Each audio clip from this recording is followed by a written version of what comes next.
Exclusive. Lolit Solis.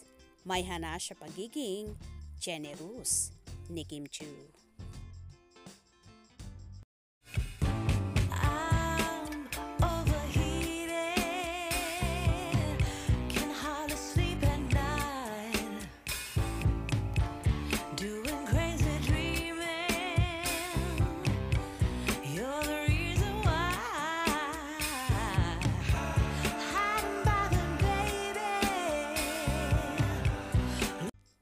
Nagkaroon nga ng hanash at komento ang writer at columnist na si Nanay Lolit Solis sa multimedia idol na si Kim Chiu sa pagiging generous nito.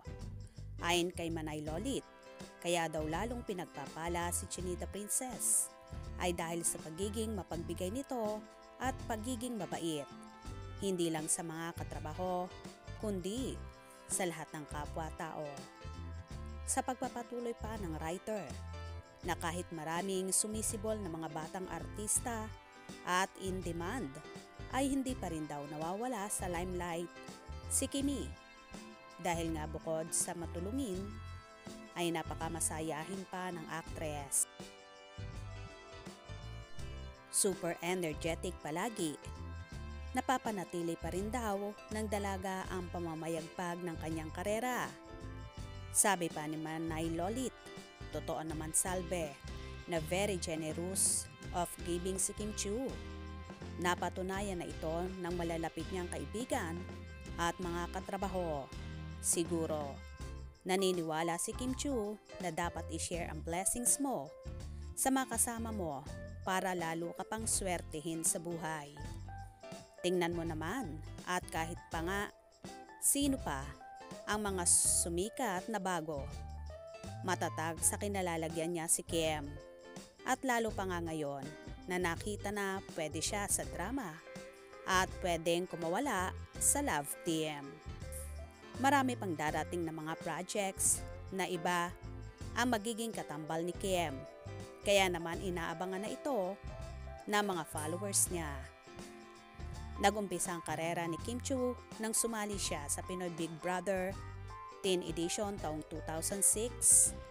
Dito nga itinanghal siyang grand winner ng naturang show at dito na nag-umpisa ang lahat. Simula sa pagiging sweet thumbs na mga role ni Kimi.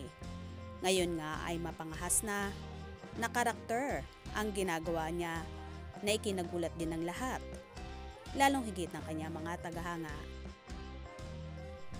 Ganon pa man, patuloy siyang sinusuportahan ng kanyang mga fanay simula umpisa hanggang ngayon.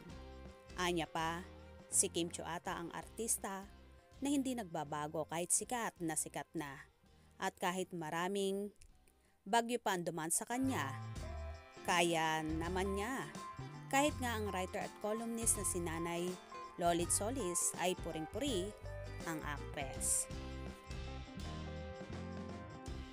Sa bagay, hindi lang naman ang columnist na ito makakapagpatunay kung gaano kabait, ka-generous at ka-down-to-earth ang actress dahil halos lahat ng nakakasama niya sa work or kaibigan man yan or staff or crew, iisa ang sagot nila. We love you, Kimi, at happy sila kapag nakakasama at nakakatrabaho ang actress. Good job, Kim! Kaya naman tumutok at huwag na huwag pahuhuli sa mga maiinit na kaganapan.